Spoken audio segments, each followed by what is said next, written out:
Hi all അസ്സാം വലൈക്കും recipes വേൾഡിലേക്ക് എല്ലാവർക്കും സ്വാഗതം. ഇന്നത്തെ ഒരു നല്ലൊരു നോമ്പ് തുറൻ്റെ ഒരു സ്നാക്കായിട്ടാണ് വന്നിരിക്കുന്നത്. കിടില റെസിപ്പിയാണ്. വെറും മുട്ട മാത്രം മതി നമുക്ക് അടിപൊളിയായിട്ടുള്ളൊരു സ്നാക്ക് തയ്യാറാക്കുക. ഒരാൾക്ക് ഒരെണ്ണം തന്നെ മതി കേട്ടോ, അത്രയും പണിയും കുറവാണ്. അപ്പം നമുക്ക് റെസിപ്പിയിലോട്ടേക്ക് പോകാം അല്ലേ. ആദ്യം തന്നെ 1.5 ടീസ്പൂണോളം ഈസ്റ്റ് ലൈറ്റ് ചൂടുവെള്ളത്തിൽ നമ്മൾ പഞ്ചസാര ഇട്ടിട്ട് അവിടെ കലക്കിയിട്ട് പൊങ്ങാൻ വെക്കുക. ശേഷം ഇനിയിപ്പോൾ 2 കപ്പ്, അത് പൊങ്ങുന്ന നേരം കൊണ്ട് നമുക്ക് 2 കപ്പ് മൈദ മാവ് ഇട്ട് കൊടുക്കുക. 2 കപ്പിലാണ് ഞാൻ ഉണ്ടാക്കുന്നത്. അപ്പോൾ ഇനി നമുക്ക് വേണ്ടതെന്ന് വെച്ച് കഴിഞ്ഞാൽ ആവശ്യത്തിനുള്ള ഉപ്പും കൂടി ചേർത്ത് കൊടുക്കുക. ശേഷം ഇനി നമുക്ക് വേണ്ടത് ഇതിലേക്ക് 1 ടീസ്പൂണോളം പഞ്ചസാര. ശേഷം വേണ്ടതെന്ന് വെച്ച് കഴിഞ്ഞാൽ നമ്മൾ ഈസ്റ്റില്ലേ, കലക്കി വെച്ചിരിക്കുന്ന ഈസ്റ്റ്, എൻ്റെ ഈസ്റ്റിൽ ഒരു 10 മിനിറ്റ് ആകുമ്പോഴത്തേക്കിന് അതിന് മുന്നേ തന്നെ ആയിട്ട് തന്നെ ഒരു 5 മിനിറ്റ് വേണ്ട നമുക്കിത് പൊങ്ങാൻ വേണ്ടിയിട്ട് ഞാൻ ഇൻസ്റ്റൻറ്റ് ഈസ്റ്റാണ് എടുത്തിരിക്കുന്നത്. എല്ലാവരും അത് തന്നെ എടുക്കാൻ വേണ്ടി ശ്രമിക്കുക. മറ്റേതാകുമ്പോൾ ഒരു ചൊവ ഉണ്ടാവും ഈസ്റ്റിൻ്റെ, ഇതാകുമ്പോൾ അതിൻ്റെ ഒരു പ്രശ്നമൊന്നും ഉണ്ടാവില്ല. അപ്പോൾ എല്ലാം അതിലേക്ക് ഒഴിച്ച് കൊടുത്ത് ഈസ്റ്റും കൂടി ഒഴിച്ച് കൊടുത്ത് നമുക്ക് ആവശ്യത്തിന് വെള്ളം ഒഴിച്ചിട്ട് നല്ല രീതിയിൽ തന്നെ ഒന്ന് കുഴച്ച് കൊടുക്കുക. അധികം ടൈറ്റായിട്ട് കുഴക്കരുത്, ഒരു ഒത്ത ലൂസിൽ വേണം കുഴക്കാൻ, അതായത് ഇതേ ഒരു പരുവത്തിൽ. എന്നിട്ട് കുഴച്ചതിന് ശേഷം കുറച്ച് സൺഫ്ലവർ ഓയിൽ മുകളിലേക്ക് നമുക്ക് തൂവി കൊടുക്കുക. അതായത് നമ്മൾ ഈ മാവൊന്ന് ഡ്രൈ ആകാതിരിക്കാൻ വേണ്ടിയിട്ടാണ്. ഇതിനൊരു ക്ലിയർ റെപ്പോ എന്തെങ്കിലും കൊണ്ടൊന്ന് നമുക്കൊരു എന്താ പറയുക 1.5 മണിക്കൂറോളം റെസ്റ്റ് ചെയ്യാൻ വെക്കുക. അപ്പോഴേക്കും നമ്മൾ ഈ മാവെല്ലാം പൊങ്ങി വരും. അപ്പോഴേക്കും നമുക്കിതിൻ്റെ ഫില്ലിങ് റെഡിയാക്കാനുണ്ട്. ഇനി നമുക്ക് വേണ്ടതെന്ന് വെച്ച് കഴിഞ്ഞാൽ ഒരു പാൻ അടുപ്പത്ത് വെച്ച് അതിലേക്ക് ആവശ്യത്തിന് സൺഫ്ലവർ ഒഴിച്ച് കൊടുത്തിട്ട് നമുക്ക് എത്ര ക്വാണ്ടിറ്റി ഉള്ള അതിനനുസരിച്ചിട്ട് ഉള്ളി, നമുക്ക് എത്ര ഉണ്ടാക്കേണ്ടതെന്നുള്ളത് നോക്കിയിട്ട് അതിനനുസരിച്ചിട്ടുള്ള ഉള്ളി എടുക്കുക. ഞാനിവിടെ ഒരു 3 വലിയ ഉള്ളിയാണ് എടുത്തിരിക്കുന്നത്.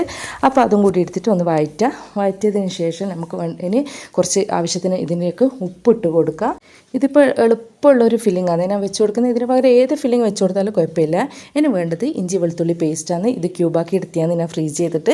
അപ്പോൾ ഇതിൻ്റെ വീഡിയോ കാണാത്തവരുണ്ടെങ്കിൽ ഒന്ന് കാണാം. ഞാൻ ഇതിൻ്റെ ലിങ്ക് ഡിസ്ക്രിപ്ഷൻ ബോക്സിലേക്ക് കൊടുക്കട്ടെ.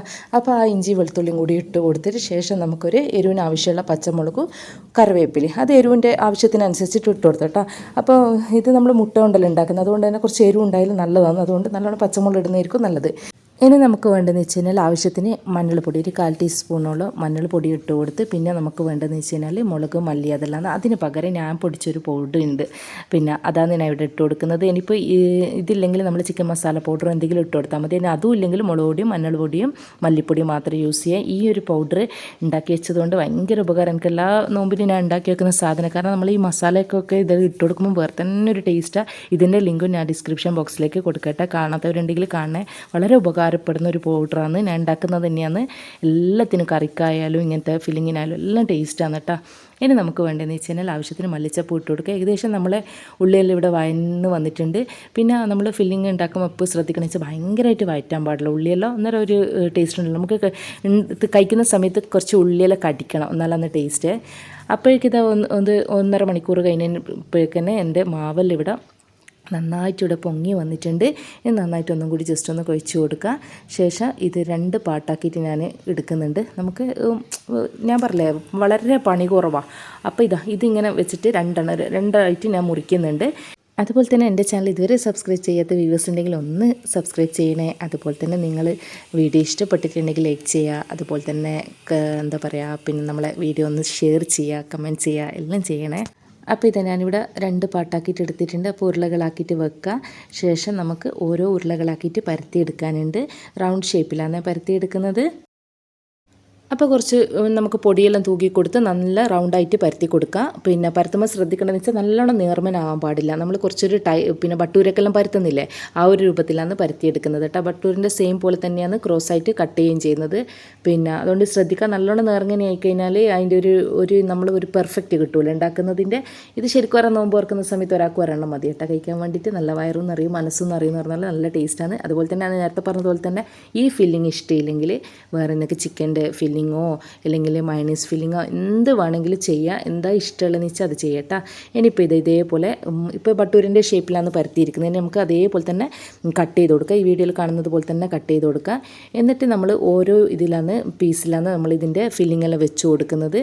അപ്പോൾ ഇതാ ഇതേ രൂപത്തിലാക്കിയിട്ട് എടുത്ത് ഈ ഒരു തടിയെല്ലാം കണ്ടില്ല, ഇതേ ഇത്ര തന്നെ മതി കേട്ടോ. ഇനി നമുക്ക് വേണ്ടതെന്ന് വെച്ച് കഴിഞ്ഞാൽ ഒരു ഫോർക്ക് കൊണ്ട് ഒന്ന് ജസ്റ്റ് ഇതിവിടെ എല്ലാം ഒന്ന് കുത്തി കൊടുക്കുക. അതായത് നല്ലോണം ഇത് ഈസ്റ്റ് ഇട്ടത് കൊണ്ട് തന്നെ നന്നായിട്ട് പൊങ്ങി വരും. അപ്പോൾ നമ്മളിങ്ങനെ പരത്തി വെച്ച് കഴിഞ്ഞാൽ എല്ലാം പൊങ്ങിക്കൊണ്ടേയിരിക്കും.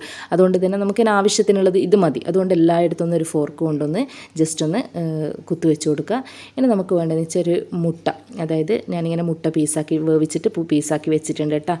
പിന്നെ അപ്പോൾ നമ്മളിതാ ഉള്ളിൻ്റെ ഫില്ലിങ്ങും റെഡി ആയിട്ടുണ്ട്. ഇനി നമുക്ക് എല്ലാത്തിലും കുറേശ്ശെ പിന്നെ ഫില്ലിങ്ങെല്ലാം വെച്ച് കൊടുക്കണം. പിന്നെ ഇത് കുറച്ച് മൈദ കലക്കി വെച്ചതാണ് കേട്ടോ, വെള്ളത്തിൽ ഒന്ന് ഒട്ടിക്കാൻ വേണ്ടിയിട്ടാണ്. ഇനി നമുക്കിതാ ഈ ഫില്ലിങ് ഇവിടെ വെച്ച് കൊടുത്തിട്ട് ഓരോ പീസ് മുട്ടയും വെച്ച് കൊടുക്കുക. മുട്ട വേണമെങ്കിൽ വലിയ പീസ് വേണമെങ്കിൽ അങ്ങനെയും വെച്ച് കൊടുക്കുക.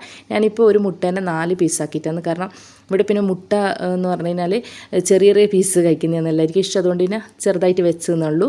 പിന്നെ മുഴുവൻ വെച്ച് കഴിഞ്ഞാൽ കുറച്ചും കൂടി നല്ല രസം ഉണ്ടാവും എന്ന് തോന്നുന്നു കേട്ടോ. ഇവിടെ പിന്നെ എല്ലാവർക്കും ഇത്ര മതി, അതുകൊണ്ടാണ് അങ്ങനെ ചെയ്യുന്നത്. അപ്പോൾ ഇതാ ഓരോരു ചെറിയ ചെറിയ പീസ് ഞാനിവിടെ വെച്ച് കൊടുത്തിട്ടുണ്ട്. ഇനി ഇത് മടക്കുന്ന രൂപമെല്ലാം ഒന്ന് നോക്കിയാൽ മതി. ഭയങ്കര എളുപ്പമായിട്ടാണ്. ഈ 2 ട്രിപ്പ് തന്നെ പരത്തി കഴിഞ്ഞ് കഴിഞ്ഞാൽ നമുക്ക് ഒരു ഫാമിലിക്കുള്ള നോമ്പ് തുറ അടായി കേട്ടോ. പിന്നെ ഇനിതാ ഇതേപോലെ മടക്കുക. ഒന്നിങ്ങനെ എടുത്തിട്ടൊന്ന് ക്രോസ്സാക്കുക, ശേഷം രണ്ടാമത്തെയും കൂടി ക്രോസ്സാക്കുക. അതിന് മുന്നേറ്റ് നമ്മൾ മൈദ കലക്കി വെച്ചിട്ടുണ്ടല്ലോ, അതൊന്ന് ജസ്റ്റ് ഒന്ന് ഇവിടെ ഒന്ന് പരട്ടി കൊടുക്കുക. കാരണം പിന്നെ ഇത് പരട്ടി കൊടുക്കുന്നതെന്ന് വെച്ചാൽ നമുക്ക് എണ്ണ ഒന്നും ഉള്ളിലേക്ക് കയറാതിരിക്കാൻ വേണ്ടിയിട്ടാണ്. ഇതേപോലെ ഒന്ന് ചെയ്തിട്ട് അടച്ചു കൊടുക്കുക. നല്ലോണം ഒട്ടി നിൽക്കും കേട്ടോ ഇതിങ്ങനെ ചെയ്ത് കഴിഞ്ഞാൽ. ഇനിയിപ്പോൾ ശേഷം മറ്റേ ഭാഗം കൂടി നമുക്ക് ചെയ്ത് കൊടുക്കുക. ഇങ്ങനെ ബാക്കിയുള്ളതെല്ലാം നമുക്ക് ഓരോന്നോരോന്നായിട്ട് മടക്കി കൊടുക്കേണ്ടതുണ്ട്. അപ്പോൾ ബാക്കിയുള്ളതെല്ലാം ഞാനൊന്ന് മടക്കി വെക്കട്ടെ കേട്ടോ. അപ്പോൾ ഇതാ ഇങ്ങനെ മടക്കിയതിന് ശേഷം ഒന്നൊരു ഫോർക്ക് കൊണ്ട് ജസ്റ്റ് ഒന്ന് അങ്ങനെ വലുതായിട്ട് കുത്തേണ്ട, ചെറുതായിട്ട് പൊങ്ങാതിരിക്കാൻ വേണ്ടിയിട്ട് വേണമെങ്കിൽ മാത്രമേ ചെയ്താൽ മതി കേട്ടോ. ജസ്റ്റ് ഒന്ന് ഇങ്ങനെ ഒന്ന് കുത്തി കൊടുക്കുക. എന്നിട്ട് നമുക്കൊരു പ്ലേറ്റ് എടുത്തിട്ട് അതിലേക്ക് കുറച്ച് പൊടി തൂക്കി കൊടുത്തിട്ട് വേണം ഇത് വെക്കാൻ വേണ്ടിയിട്ട്, പറ്റിപ്പോകാതിരിക്കാൻ വേണ്ടിയിട്ടാണ്. അതെന്തായാലും ചെയ്യുക. പൊടി തൂക്കി കൊടുത്തതിന് ശേഷം ഇതിങ്ങനെ വെച്ച് കൊടുത്താൽ മതി. ബാക്കിയെല്ലാം നമുക്ക് ഇതേപോലെ തന്നെ ചെയ്തെടുക്കാവുന്നതേ.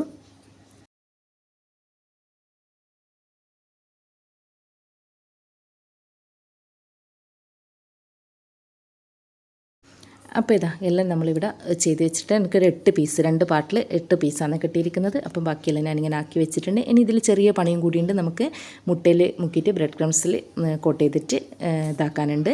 അപ്പോൾ അതിനായിട്ട് ഞാനിവിടെ ഒരു മുട്ട എടുത്തിട്ടുണ്ട്. ആ ഒരു മുട്ട നമുക്കിവിടെ പൊട്ടിച്ച് വെച്ച് കൊടുക്കുക. ഇതിന് 8 എണ്ണത്തിന് ഒരു മുട്ട ധാരാളം കേട്ടോ. ഇനി ആവശ്യത്തിനുള്ള ഉപ്പ് ഇട്ട് കൊടുക്കുക, കുറച്ച് കുരുമുളക് പൊടിയും, ശേഷം ഒരു 2 ടേബിൾ സ്പൂണോളം പാലും കൂടി ചേർത്ത് കൊടുക്കുക. എന്നിട്ട് ഇതൊന്ന് നന്നായിട്ടൊന്ന് മുട്ട ഒന്ന് മിക്സ് ചെയ്യുക എല്ലായിടത്തും ഇങ്ങനെ. പിന്നെ എന്താ പറയുക, ഉപ്പും കുരുമുളകെല്ലാം എത്തുന്ന രീതിയിൽ നല്ല മുട്ടയെല്ലാം നല്ല പെർഫെക്റ്റ് ആയിട്ടൊന്ന് സ്പൂൺ വെച്ചിട്ടോ എന്തെങ്കിലും വിസ്കിൽ വെച്ചിട്ടോ ഒന്ന് ഇതാക്കിയിട്ടെടുക്കുക.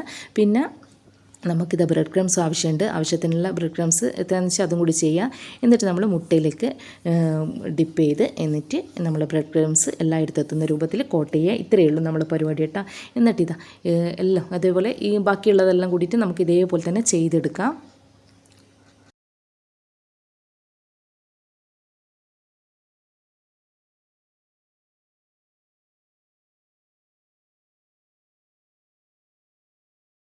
അപ്പോൾ ഇതെല്ലാം കൂടിയിട്ട് ഞാനൊന്ന് ചെയ്ത് വെച്ചിട്ടുണ്ട്. ഇനി നമുക്കിത് പൊരിച്ചെടുക്കാനുണ്ട്. ഇനി നമുക്കൊരു ചീനച്ചട്ടി അടുപ്പത്ത് വെച്ച് അതിലേക്ക് ആവശ്യത്തിന് ഓയിൽ ഒഴിച്ച് കൊടുത്ത് രണ്ട് ചെറിയ ചീനച്ചട്ടിയാണ് ഞാൻ ഒരെണ്ണം വെച്ചിട്ടാണ് പൊരിച്ചെടുക്കുന്നത്. അപ്പോൾ ഇത് പൊരിക്കുന്ന സമയത്ത് ശ്രദ്ധിക്കേണ്ടതെന്ന് വെച്ച് കഴിഞ്ഞാൽ നമ്മൾ ചൂടായ എണ്ണയിലേക്ക് ഇട്ട് കൊടുക്കുമ്പോൾ അധികം ഹൈ ഫ്ലെയിം ആയിരിക്കരുത്, അതായത് മീഡിയം ഫ്ലെയിമിൽ ഇട്ട് കൊടുക്കുക. അതുപോലെ തന്നെ ലോ ഫ്ലെയിമും ആകാൻ പാടില്ല. ലോ ഫ്ലെയിമും കൂടി ആയിട്ടുണ്ടെങ്കിൽ നമുക്കിത് എണ്ണ കുടിക്കും. അതുപോലെ തന്നെ ഈ ബ്രെഡ് ക്രംസ് എല്ലാം നമ്മൾ ചെയ്ത് കഴിഞ്ഞാൽ ഒരു 5 മിനിറ്റ് ഫ്രിഡ്ജിൽ വെക്കുകയോ അല്ലെങ്കിൽ പുറത്ത് വെക്കുകയോ ചെയ്യണം കേട്ടോ. ബ്രെഡ് ക്രംസ് ആക്കിയ ഉടനെ നമ്മൾ വേഗം തന്നെ പോയിട്ട് പൊരിക്കാൻ പാടില്ല, പിന്നെ എണ്ണ കുടിച്ചു പോയി. പിന്നെ എൻ്റെ എല്ലാം പൊരിച്ച് കഴിഞ്ഞിട്ടുണ്ട്. ഇതൊന്ന് മുറിച്ച് കാണിച്ചാൽ നല്ല അടിപൊളി സംഭവമാണ്. എല്ലാവരും ഉണ്ടാക്കി നോക്കുക. ഞാൻ പറഞ്ഞില്ല, ഇതൊരെണ്ണം മതി. പിന്നെ നോമ്പ് തീർക്കുക, വയറും നിറയും മനസ്സും നിറയും, അത്ര ടേസ്റ്റാണ്. അപ്പോൾ നിങ്ങളെല്ലാവരും ഉണ്ടാക്കി നോക്കുക. ഉണ്ടാക്കിയതിന് ശേഷം ഫീഡ്ബാക്ക് അറിയിക്കുക. ഇത്രയേ ഉള്ളൂ കേട്ടോ. പണി പെട്ടെന്ന് തന്നെ കഴിയും. ഞാൻ ഇപ്പോൾ പറഞ്ഞ് തരുമ്പോൾ ചിലപ്പോൾ നിങ്ങൾക്ക് കൂടുതൽ ടൈം പോലെ തോന്നിക്കുക, പക്ഷേ ഇത്രയൊന്നും ടൈമില്ല, വേഗം തന്നെ ആയിക്കിട്ടും.